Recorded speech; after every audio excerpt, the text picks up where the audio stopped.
లైన్తో Iran మరింతగా రెచ్చిపోయింది. Saudi Arabia పైన మిస్సైళ్లు, డ్రోన్లతో మరోసారి ఇరాన్ విధ్వంసం సృష్టించింది. సౌదీలోని ఇండస్ట్రియల్ హబ్ అయినటువంటి అల్ జుబైల్ అనేటువంటి ఆ సిటీ పైన భయంకరమైనటువంటి దాడులతో ఈరోజు తెల్లవారుజాము నుంచి ఇరాన్ రెచ్చిపోయింది. సుమారుగా 8-10 మిసైళ్లతో, పదుల సంఖ్యలో డ్రోన్లతో ఈ సిటీ మొత్తానికి కూడా ఈరోజు రాత్రికి అంటే తెల్లవారుజాము కల్లా భస్మం చేయాలని ఇరాన్ ప్రయత్నం చేసింది. అయితే దాంట్లో కొన్నింటిని మాత్రం సౌదీ వైపు నుంచి ఇంటర్సెప్ట్ చేసే ప్రయత్నం జరిగింది. వాటిని మధ్యలోనే గాల్లోనే కుప్పకూల్చే ప్రయత్నం జరిగింది. అయితే అక్కడ ఉన్నటువంటి చాలా కీలకమైనటువంటి స్థావరాల్ని టార్గెట్ చేస్తూ ఇరాన్ ప్రయోగించిన ఈ మిసైళ్లు కొంత ఆస్తి నష్టాన్ని కూడా వాటిల విధంగా చేశాయి. అయితే ఇరాన్ మళ్ళీ సౌదీలో ఉన్నటువంటి అల్ జుబైల్లో ఉన్నటువంటి కొన్ని ఇండస్ట్రీస్ పైన అటాక్ చేయడం గల ప్రధాన కారణం ఏంటంటే అమెరికా తమ ఇన్వెస్ట్మెంట్స్ ఉన్నాయంట, అక్కడ అమెరికా పెట్టుబడులు ఉన్నాయట ఆ సిటీలోని కొన్ని ఇండస్ట్రీస్ పైన. సో మిడిల్ ఈస్ట్లో అతిపెద్ద పారిశ్రామిక కేంద్రం ఇది. అయితే అల్ జుబైల్ పెట్రోకెమికల్ ప్లాంట్ పై బాలిస్టిక్ మిసైల్ని ప్రయోగించింది. సౌదీ దేశానికి సంబంధించినటువంటి 10% జీడిపి ఈ అల్ జుబైల్ సిటీ నుంచే వస్తుంది, అల్ జుబైల్ ప్లాంట్ నుంచే వస్తుంటాయంట. సో తూర్పు ప్రావిన్స్లోని 1000 కిలోమీటర్స్ వరకు విస్తరించినటువంటి ఈ పెట్రో ప్లాంట్ ఇరాన్ 7 బాలిస్టిక్ క్షిపణులతో అడ్డుకున్నామని సౌదీ రక్షణ శాఖ మంత్రి చెప్తోంది. అల్ జుబైల్ పరిసరాల్లోనే భారీగా ఇన్వెస్ట్మెంట్ చేసింది అమెరికా. అయితే గతంలో కూడా ఇక్కడ దాడులు జరిగాయి. సో అల్ జుబైల్ అనేటువంటి ఈ city, the incident happened in Al Jubail industrial city. It's an industrial city, a critical global hub for పెట్రోకెమికల్స్కి ఇది ఒక గ్లోబల్ హబ్ లాంటిది.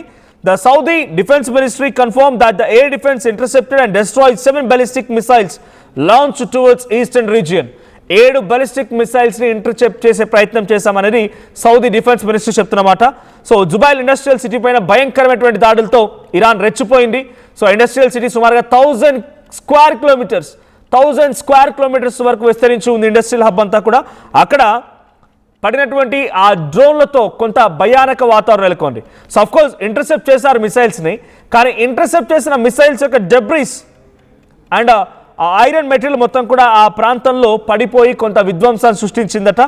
Preliminary reports indicate that some industrial sites with US capital participation, so US పెట్టుబడులటువంటి ఆ industries పైన ఈ దాడి ప్రెసైజ్డ్గా జరిగిందని చెప్తున్నారు. సో సాటార్ప్ అనేది పెట్రోకెమికల్ ఇండస్ట్రీ ఒకటి. సో ఈ సాటార్ప్ దగ్గర కూడా అమెరికా ఇన్వెస్ట్మెంట్స్ ఉన్నాయి. ఇప్పుడు సాటార్ప్ని టార్గెట్ చేసి ఇరాన్ దాడి చేసింది. At the same time సడారా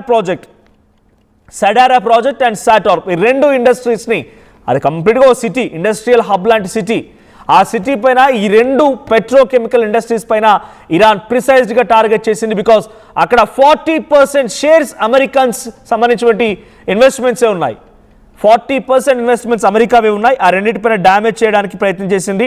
so డైరెక్ట్గా మిసైల్ అని ఇప్పుడు సౌదీ ఇంటర్సెప్ట్ చేసే ప్రయత్నం చేసిన ఆ డెబ్రిస్ అండ్ ఐరన్ మెటీరియల్ మొత్తం కూడా ఆ బిల్డింగ్స్ పై పడిపోయి కొంత విధ్వంసాన్ని సృష్టించిందట. So the attack is a part of wider series, it's biggest attack of wider series. చాలా భయంకరంగా అటాక్ చేయాలనే ఒక ఆలోచనతో ఈ దాడి కొనసాగుతోంది. సో రీసెంట్ డేస్లో మార్చ్ 18న కూడా జుబైల్ అనేటువంటి ఈ పెట్రోకెమికల్ కాంప్లెక్స్ పైన దాడి చేసింది. అప్పుడు కొన్ని రోజుల పాటుగా కొన్ని గ్యాస్ ఫేసెస్ని పూర్తిగా షట్ డౌన్ చేసుకుంది సౌదీ. అక్కడ డైరెక్ట్గా మార్చ్ 18న జరిగిన అటాక్లో భాగంగా అక్కడ కొన్ని ఇండస్ట్రీస్ దెబ్బతినిపోయి మంటలు చెలరేగి ఆ మంటలు కొన్ని ప్రాంతాలకు వ్యాపించడంతో అక్కడ షట్ డౌన్ చేసుకుంది ఆ ప్రాంతాన్ని కొన్ని రోజుల పాటుగా. రీసెంట్గానే మళ్ళీ రిట్రైవ్ చేశారు, దాన్ని తిరిగి మళ్ళీ పునరుద్ధరించారు. ఆ పునరుద్ధరించిన తర్వాత మళ్ళీ ఈరోజు తెల్లవారుజాము నుంచి అటాక్ జరిగింది. So IRGC, Islamic revolutionary guards and corps want that energy and fuel infrastructure in the region would be legitimate target. Donald Trump ఏమంటున్నారు, మీరు కనుక మేము చెప్పిన కండిషన్స్కి ఒప్పని, మేము అణిగిన దానికి ఇచ్చి మీరు మాకు లొంగిపోతే ఓకే, లేదు అనుకుంటే మేము ఇరాన్లో ఉన్న బ్రిడ్జెస్ని కుప్పకూలుస్తాం, ఇరాన్లో ఉన్నటువంటి పవర్ ప్లాంట్స్ని కుప్పకూలుస్తామని వార్నింగ్ ఇస్తుందో, ఇప్పుడు అమెరికాపై డైరెక్ట్ అటాక్ చేయాలంటే ఇరాన్కి కొంచెం ఇట్స్ బిగ్ టార్గెట్. కానీ పక్కనటువంటి గల్ఫ్ కంట్రీస్లో ఉన్నటువంటి అమెరికా స్థావరాలపై టార్గెట్ చేయడం అనేది ఈజీ టార్గెట్. కాబట్టి అమెరికా ఇన్వెస్ట్మెంట్స్ ఉన్నటువంటి జుబైల్ ఇండస్ట్రియల్ సిటీ పైన, అక్కడటువంటి సాటార్ప్ అండ్ సద్రా ప్రాజెక్టుల పైన ఇప్పుడు డైరెక్ట్గా అటాక్ చేసి అక్కడ తీవ్ర నష్టాన్ని చవి చూపించింది ఇప్పుడు అమెరికా ఏదైతే వార్నింగ్ ఇచ్చిందో మీ బ్రిడ్జెస్ని, పవర్ ప్లాంట్స్, ఎనర్జీ సెక్టార్స్ని కూల్ చేస్తామని, ఇప్పుడు ఇరాన్ కూడా వార్నింగ్ ఇస్తోంది. IRGC, Islamic revolution guards and corps చెప్తున్న మాట ఏంటంటే అమెరికా పెట్టుబడుల పైన, అమెరికా పవర్ ప్లాంట్స్ పైన, అమెరికా పెట్రోకెమికల్ ఇండస్ట్రీస్ పైన, అమెరికా ఇన్వెస్ట్మెంట్స్ పైన మేము కూడా దాడి చేయగలుగుతాం.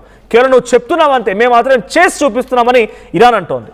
డొనాల్డ్ ట్రంప్ టైం పెట్టాడు, 48 hours అన్నాడు. ఇప్పటికి కూడా ఆయన బై ట్యూస్డే midnight 12 PM అంటున్నారు. అంటే ఈరోజు అక్కడి కాలమానం ప్రకారంగా అర్ధరాత్రి 12 గంటలు, మనకైతే రేపు తెల్లవారుజాము వరకు. సో తెల్లవారుజాము 4 గంటల వరకల్లా భయంకరమైనటువంటి దాడులకు పాల్పడతాను, మీ బ్రిడ్జెస్ని కుప్పకూలుస్తాను, మీ పవర్ ప్లాంట్స్ని పేల్చేస్తాను, ఇండస్ట్రీస్ని పూర్తిగా సర్వనాశనం చేస్తాను వార్నింగ్ ఇస్తున్నాడో, నువ్వు కేవలం వార్నింగ్ మాత్రమే ఇస్తున్నావు, నేను మాత్రం చేసి చూపిస్తున్నాను అన్నట్టుగా ఇరాన్ ఆల్రెడీ అమెరికా ఇన్వెస్ట్మెంట్స్ పైన, సౌదీలో ఉన్నటువంటి సాటార్ప్ కానీ, తర్వాత అటు సదారా ప్రాజెక్ట్స్ పైన దాడి చేసింది.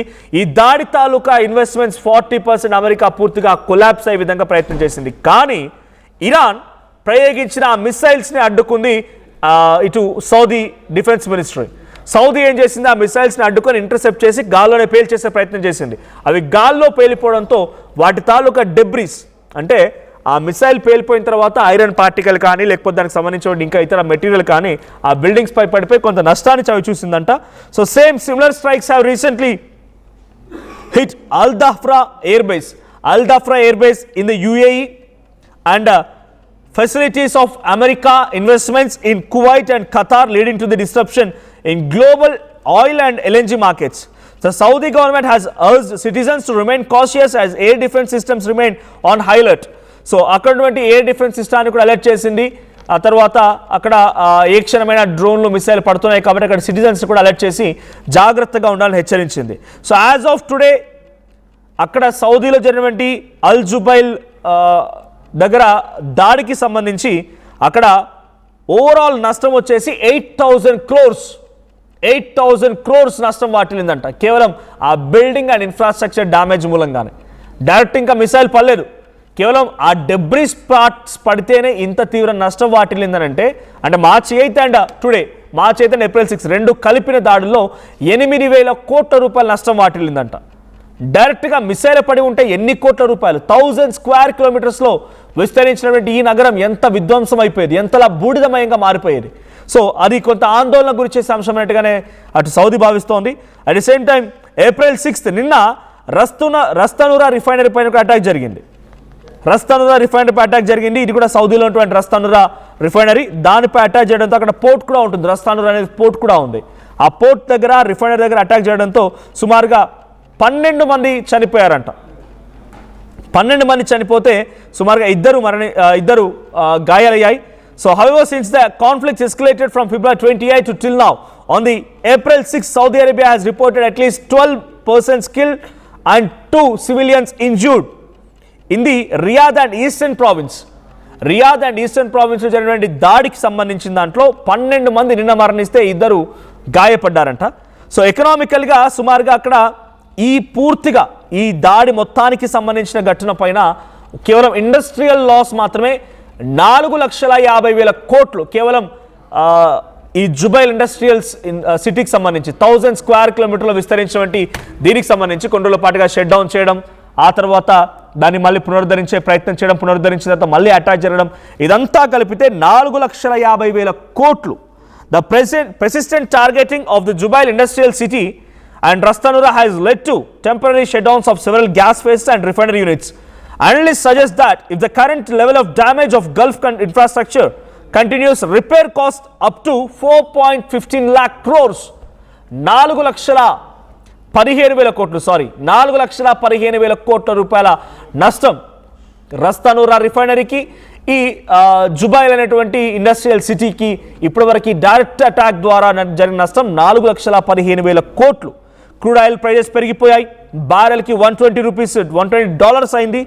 ఇన్ఫ్రాస్ట్రక్చర్ రిపేర్స్ తలెత్తాయి, ఫ్యూయల్ ప్రైజెస్ హైక్ అయిపోయాయి, స్టాక్ మార్కెట్ పూర్తిగా కుప్పకూలిపోయింది. ఇవన్నీ కూడా ఇంకా సపరేట్గా మనం చూస్తే కొన్ని లక్షల కోట్లు దాటిపోయే అవకాశం ఉంది. ఇరాన్కు మాత్రం 12,50,000 కోట్ల రూపాయల నష్టం ఇప్పటివరకు ఈ యుద్ధం మొత్తంలో. 12,50,000 కోట్లు అంటే సుమారుగా మన తెలుగు రాష్ట్రాల్లో ఏదో ఒక రాష్ట్రం 5 సంవత్సరాల పాటుగా తన బడ్జెట్ని గడపొచ్చు. మనకు 3 లక్షల బడ్జెట్ ఉందనుకుంటే 5 సంవత్సరాల పాటు ఒక ప్రభుత్వం మొత్తం లీడ్ చేసే బడ్జెట్ స్థాయిలో నష్టం వాటిల్లింది. 12,50,000 కోట్లు ఇరాన్ నష్టపోయింది. ఇంకా ఈ దాడి జరుగుతోంది. డొనాల్డ్ ట్రంప్ హెచ్చరిస్తూనే ఉన్నారు. డొనాల్డ్ ట్రంప్ ఈరోజు రాత్రి కల్లా మరింత భయంకరంగా మీ ఇండస్ట్రీస్ పైన, ఎనర్జీ సెక్టార్స్ పైన, పవర్ ప్లాంట్స్ పైన అటాక్ చేస్తామని మాట్లాడుతున్నాడు. అది ఆయన మాట్లాడుతున్న క్రమంలోనే ఈరోజు తెల్లవారుజామున అటు అల్ జుబైల్ అనేటువంటి ఆ ఇండస్ట్రియల్ సిటీ పైన, బికాజ్ నేను మళ్ళీ ఎందుకు ఈ పేరుని మెన్షన్ చేయాల్సి వస్తుందంటే సౌదీకి 7% జీడిపిని వాళ్ళు డొనేట్ చేస్తున్నారు, అప్ టు 7 to 10%. ఆ సిటీ నుంచే 7 to 10% ఆఫ్ జీడిపి సమకూరుతోంది సౌదీ గవర్నమెంట్కి. దాంతోపాటుగా మిడిల్ ఈస్టర్న్ కంట్రీస్ ఉన్నటువంటి అతిపెద్ద ఇండస్ట్రియల్ సిటీ ఇదే. అల్ జుబైల్ ఇండస్ట్రియల్ సిటీ అనేది అతిపెద్ద ఇండస్ట్రియల్ సిటీ. దీనిలో పెద్ద మొత్తంలో అమెరికా ఇన్వెస్ట్మెంట్స్ కూడా ఉన్నాయి, పెట్రోకెమికల్ ఇండస్ట్రీస్ ఎక్కువగా ఉన్నాయి. సో ఇక్కడ డైరెక్ట్గా ఇరాన్ దాడి చేసింది. ఈ దాడిలో కేవలం ఆ డెబ్రీస్ పడడం మూలంగానే, దాన్ని ఇంటర్సెప్ట్ చేసే ప్రయత్నం సౌదీ చేసిన ఆ డెబ్రీస్ పడడం మూలంగానే 8,000 కోట్ల రూపాయల నష్టం వాటిల్లితే, డైరెక్ట్గా అటాక్ జరిగి ఉంటే ఎంత నష్టం వాటిని అర్థం చేసుకోండి. సో రోజు రోజుకి యుద్ధ తీవ్రత పెరుగుతోంది. డొనాల్డ్ ట్రంప్ వార్నింగ్ పెరిగిన కొద్దీ ఇరాన్ తమ అటాక్స్ని పెంచుతోంది. ఈ అటాక్ రాత్రికి మరింత తీవ్రతరమయ్యే అవకాశం ఉంది. రోజు రోజుకి అటాక్స్ పెరగొచ్చు. ఈ అటాక్స్ పెరిగిన కొలది ఇంకా భారీ నష్టం ఫైనాన్షియల్గా అండ్ అట్ సివిలియన్స్ ఇంజురీస్ కానీ, సివిలియన్స్ డెత్స్ కానీ, క్యాజువాలిటీస్ కూడా పెరిగే అవకాశం ఉంది.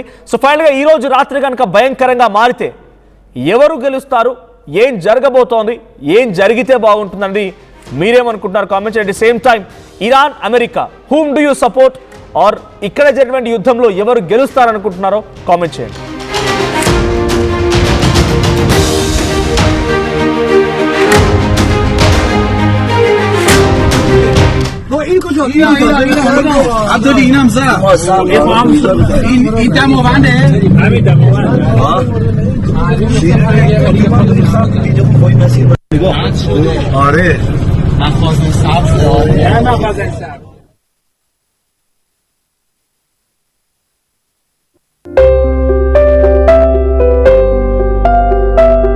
చిన్న చిన్న ఆనందాలు 35 ఏళ్లుగా నా జీవితంలో లేవు. 35 ఏళ్లుగా నేను డైపర్లలో బ్రతికాను. 6 సెంటీమీటర్ల ఫిస్టులా నా మూత్రాశయంలో లీకు కారణమైంది. ఎవరూ నాకు సహాయం చేయలేకపోయారు. AINUలో వైద్యులను కలిసే వరకు. అక్కడ వారు రోబోటిక్ శస్త్రచికిత్సతో నాకు పరిష్కారం ఇచ్చారు. వారు నా ఆత్మవిశ్వాసాన్ని కూడా తిరిగిచ్చారు. Precision care makes it possible. The Center for Robotic Surgery at AINU